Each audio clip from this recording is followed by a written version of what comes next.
We are presenting this paper today in front of all of you in this International Media Conference. My name is Berira Mukhtar and I am a PhD scholar at Lahore College for Women University. I have recently submitted my PhD dissertation and I am working with Dr. Faisal Hadi.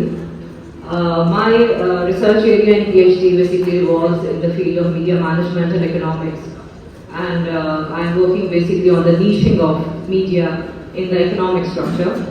Today I am here to present a paper on fake news in the era of COVID-19 especially. So, larger magnitude.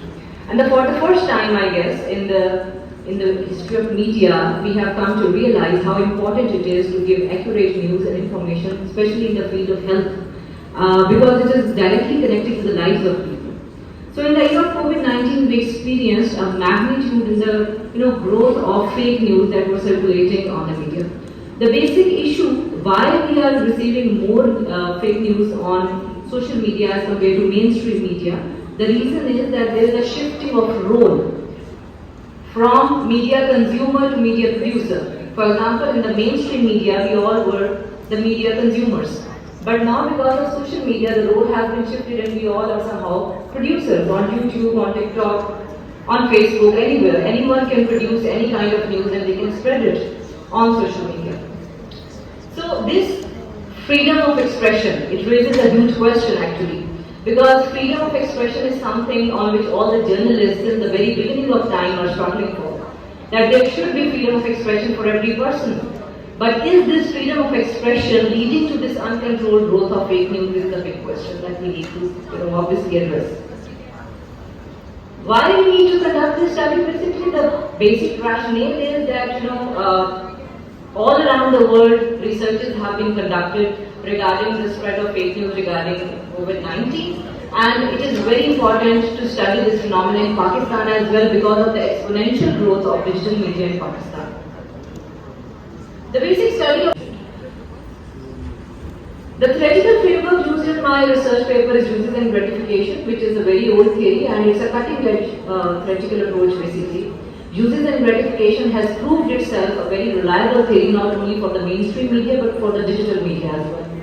So in today's modern world where we are researching on digital media, even on interactive media which is changing constantly, uses and gratification provides a very good theoretical ground for the research. So uses and gratification has been observed here. And what are the major gratification constructs?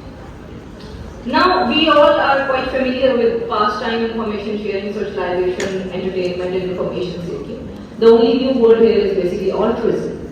So, what is altruism? Altruism is basically, sharing information and interacting with people and giving them information without thinking of any benefits. Selfless service to the society. You are giving information to somebody just for the sake of it. You are not expecting anything in return. This is called altruistic behavior. So we are going to study this altruistic behavior in our paper. That does this altruistic behavior exist behind as one of the motivation behind sharing of fake news? Now, as said, I was listening to many speakers here. They have discussed the concept of media literacy. I would also like to discuss that issue. That what can be the strategies that we have to control the spread of fake news regarding COVID-19. For example, if you see, fake news and it is related to COVID-19, what can be the strategies? How? This is a very important question. How can you control the spread of fake news? Number one, improvement in health literacy. That is also important. Like you have to tell people if they are, passing some bogus kind of information which has no, solid foundation. That means that the audience is very low in their health literacy. Second one is monitoring social media platforms. This is very important. Our government is trying a lot to control the social media platforms, but unfortunately they are not able to. There is no particular, set of, you can say, structure of regulation that could be designed to control the social media platform. The third one is media interventions and self-regulation. The same question that we asked since the beginning when we were studying mass communication, that who watches the watchdog? So the watchdog has basically, he needs to watch himself. Self-regulation of the media. And the last one is improvement in health, media literacy. This is a thing that is being discussed already in this conference.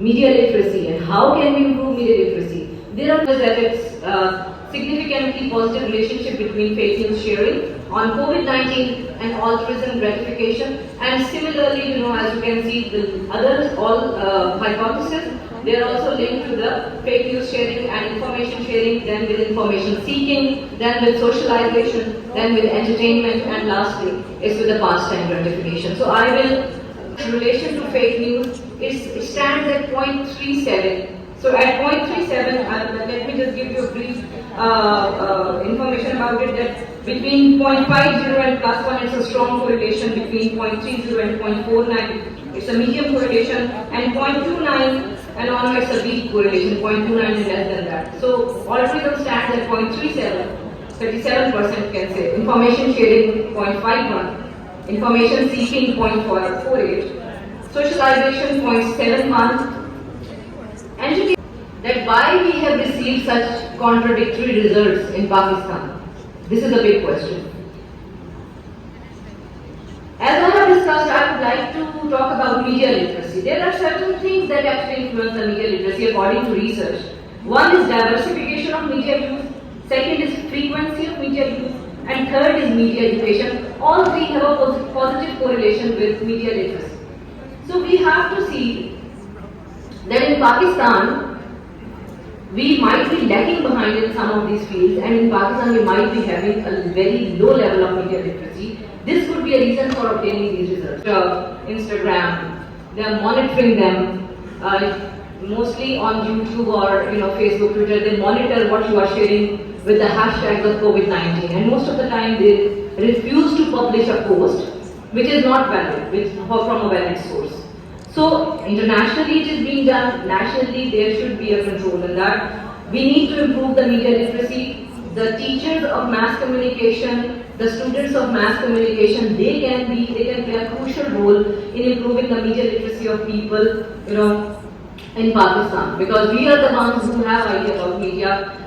It is not something that is very evident with other people. The second one is enhancing reach of authentic media resources to SNS social networking sites. What is authentic media? Of course, it is mainstream media. It's the television. It could be radio. It could be newspapers. So how these authentic media sources can reach social networking sites, can reach social media, this can also improve or it can control the spread of fake news. The third one is strong regulation and control, as I have discussed. Finally, the limitations of my study is that due to limited time, I had to choose a sample size which was small. So the results can't be generalized to a very large population. There are two limitations that I have addressed in my study. I would obviously like to have any questions and comments if there are. Thank you so much.